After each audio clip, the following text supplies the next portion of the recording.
In 5 remote corners of the world, people routinely live to 100, reaching that age around 10 times more often than the rest of us. And here's what will surprise you. They're not doing it with gyms, fad diets, or expensive supplements. Most have never seen the inside of a fitness center. Instead, they share a small handful of ordinary daily habits, the same habits showing up in every one of these places, despite completely different cultures and languages. Here's one fact that makes this so hopeful. Scientists studied twins to see how much of our lifespan comes from genetics, and the answer was only about 20%. The other 80% comes down to lifestyle. 80% of your longevity is in your own hands. Researcher Dan Buettner, working with National Geographic, found 5 places where people live the longest: Okinawa in Japan, Sardinia in Italy, Nicoya in Costa Rica, Ikaria in Greece, and Loma Linda in California. 5 cultures, 5 different diets, yet the same habits in everyone. Lesson 1. Move naturally. The longest-lived people don't run marathons or lift weights in a gym. They live in a way that keeps them moving gently, all day long, gardening, walking to see neighbors, doing chores by hand, standing up and sitting back down dozens of times a day. It's not one hard hour of exercise followed by sitting the rest of the day. It's constant, gentle movement woven through daily life. Bring this home. Garden, walk instead of driving when you can, take the stairs, do housework by hand, and stand up and move every 20 minutes or so. Lesson 2. Eat mostly plants and stop at 80% full. One food stood above all others: beans, lentils, chickpeas, black beans, eaten almost every day with vegetables, fruit, and whole grains. Meat is a rare treat, a small portion a few times a month, used for flavor, not as the centerpiece. In Okinawa, there's a saying reminding them to stop eating when their stomach is just 80% full. It takes about 20 minutes for your stomach to signal your brain. So stopping at 80% means you'll feel satisfied without overeating.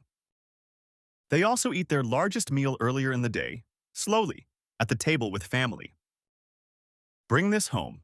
Make beans a daily habit. Fill most of your plate with plants, treat meat as a side, and put your fork down when satisfied, not stuffed. If you're enjoying these lessons, subscribe. This channel brings you proven, ageless wisdom for a long and healthy life. Lesson 3. Know your purpose. In Okinawa, they call it ikigai. In Nicoya, plan de vida. Both mean your reason to wake up in the morning. This isn't soft advice. Researchers found a clear sense of purpose can be worth up to 7 extra years of life.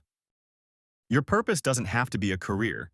It can be your garden, your grandchildren, a craft you love, volunteering, or learning something new. Just a reason that needs you. This is why retirement can sometimes be dangerous. When people stop having a reason to get up, their health can quietly slip. Bring this home. Name your reason to wake up. If you can't think of one, go find one. Lesson 4. Put people first. This may be the most powerful lesson of all. In every one of these communities, people are surrounded by others. Aging parents live with or near family, not alone and forgotten. People keep a close circle of friends. In Okinawa, they form a moai, a small group of about 5 friends who commit to each other for life. You may have heard people in these regions enjoy wine in the evening with friends. To be honest, the science on alcohol is debated, and no one should start drinking for their health. The real magic was never the wine. It was the gathering, the friends, the laughter. You get every bit of that benefit with a cup of tea and good company. Bring this home. Make time for people you love a priority. Keep your circle of friends close, and be the one who brings people together. Lesson 5. Downshift. People in these communities aren't stress-free. Everyone experiences stress. The difference is what they do with it. Chronic stress quietly drives inflammation, linked to nearly every major disease of aging. So they've built daily rituals to shed it. An afternoon nap in Ikaria, a weekly day of rest in Loma Linda, a relaxed happy hour with neighbors in Sardinia. Different rituals, same effect. A daily release valve for the pressures of life. Bring this home. Build one small daily ritual to unwind. A short nap, a quiet cup of tea, a few minutes of prayer or meditation, a gentle walk, a phone call with a friend. Here's the thread tying all five together. No extreme diets, no punishing workouts, no expensive pills. The people in these communities aren't even trying to be healthy. Their way of life simply makes the healthy choice the easy, natural choice. Underneath it all, connection and a life worth living. You don't need to move to a Greek island or a mountain village in Sardinia. You can build your very own blue zone right where you are, starting today, one small habit at a time. One gentle note. These are general lifestyle patterns from research, not personalized medical advice. Before making big changes, especially with a health condition, check with your own doctor. Here's a challenge. Of these 5 lessons, which will you start with this week? Comment the number below. 1 for move, 2 for plants, 3 for purpose, 4 for people, or 5 for downshift.